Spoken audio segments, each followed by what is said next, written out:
Hey everyone, my name is Daryl, and welcome to the Daryl Show. Today's topic is rap music, then and now. And today I have with me a very special guest who is not only my uncle, but a rap veteran himself. Please give a warm welcome to George Rockford, my Uncle Junior, a.k.a. Dash. This is his rap name. Hi everybody out there, I'm Daryl's uncle and I'm Dash. Yeah. Formerly known from the group CD3, for which we had a rap record out back in the 80s called Get Tough. Alright. Now, I'm just going to ask you a couple of questions. First, how did you get involved into the rap game? Well, the rap game started for me when I was 16 years old. I noticed that I had a talent with putting words together, formulating words and putting them together and making them sound creative. And from then, my friends noticed it also too. And what we used to do, we used to go around the street and battle other MCs.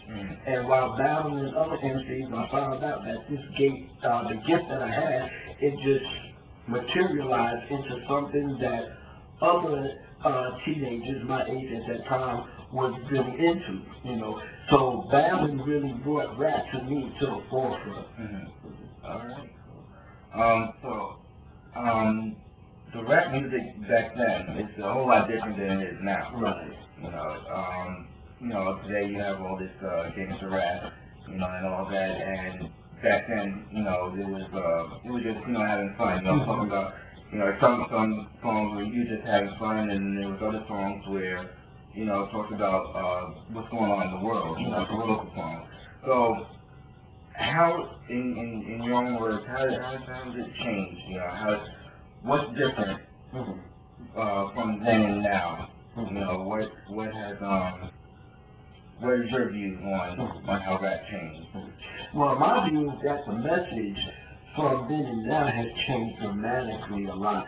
The message when I started rapping was going out having fun or pointing out views that young people were going through. Rap gave young people a voice, and a voice to be heard. When people heard Sugar Hill Gang, they rapped about Rapper's Delight, and that was all about, basically about a type of fantasy rap about Superman and going to parties and having a good time. At that time, this is what teenagers were into because we didn't have an outlet. We weren't able to go to clubs like others that could go to clubs. So our clubs became the street. Our clubs became the parks. Because we would get together at a park, a DJ would bring his turntables out, and they would start hooking up their equipment and spinning. So that gave teenagers an outlet, and the rapper was the one that stood out front that really got the crowd moving. Parties wouldn't really move unless the teenagers had something that they could identify with. So we would come out with little words like Scooby-Doo, hip-hop, let me see your body rock, and the DJ would play certain beats that would get the crowd captivated and moving, and the MC was the main one out there that really projected what was coming through the music, and that was able to relate to the others. So other kids would hear that, and they would start moving and dancing, and it was just all about having a party and having a good time. Yeah, definitely. Okay, so now, what would you say to those maybe upcoming rappers, or how would you get them to go back to that time, to stop all that gangster rap and stuff, how would you get them to, how do I put it, make good music, make wholesome music, how would you say that? Well, as far as wholesome music is concerned now, you really have to look at the industry and what fuels a rapper to want to stay in gangsterism. Okay, and when you look at the rappers today like 50 Cent, you look at the rappers like 50 Cent, and other rappers in that category that are really portraying that life. Their lifestyle is what they're portraying. And a lot of teenagers that aren't really inclined to understand and grasp onto that because they don't know any better. They don't have anything else to grasp onto that's going to uplift them and make them motivated talk about things that are really set a culture on a different stance. People glorify the wrong things. And when you can sit down and glorify a drug dealer, or when you can sit down and glorify a man that's telling you it's all right to go out there and misuse women, it's all right to call people out of their names. You're looking at an industry and you're looking at an audience that is being fueled on wrong messages that are being sent. Now, like my days, we were talking about having a good time, going out to a party, enjoying. It wasn't, oh, I put my gun, my knife to your head and blow your brains out. It wasn't, well, you can come over to my house and we can have a lot of quote-unquote sex and you can dress up like this and you can dress up like that. You know, today rap music has really sent out a wrong message. And if it continues like that, you're going to continue to see an increase of young people violence.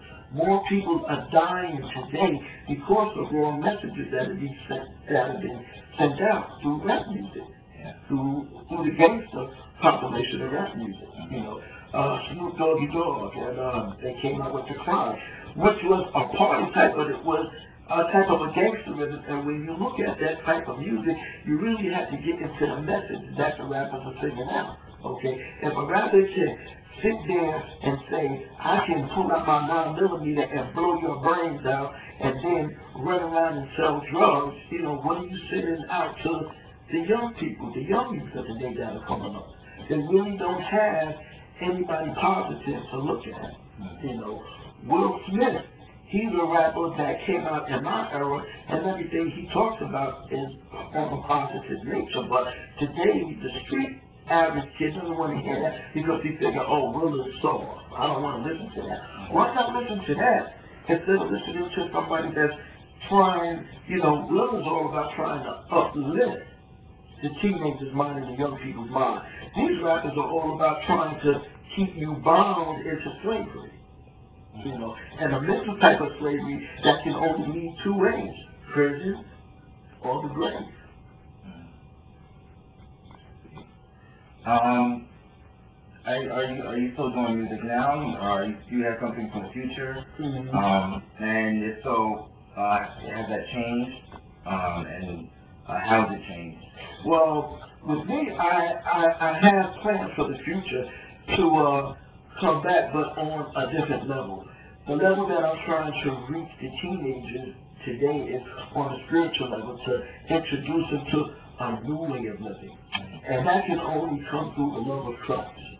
One thing we realize that we have to go back to the foundation, okay, of our upbringing, and the foundation in which the whole world was set upon. The United States was a Christian, Christian state, like they say, under God, So therefore, if we can just get the young people to realize that we do have someone to answer to, that we do have a responsibility, and that responsibility was left on us to teach others and lead them back to Christ. So if we can get more rappers that are more or less in the spirit of Christ, and we can bring gospel back to the form, I believe you will see a lot of change. I believe you will see a lot of change. Yeah, I believe so too. All right. Thank you very much. You're welcome. Very much. All right. Well, there you have it, folks. That's my Uncle Junie, a.k.a. Dad. Rap veteran right here. All right. Thank you very much for your time. And we'll see you next time on The Darryl Show. Peace.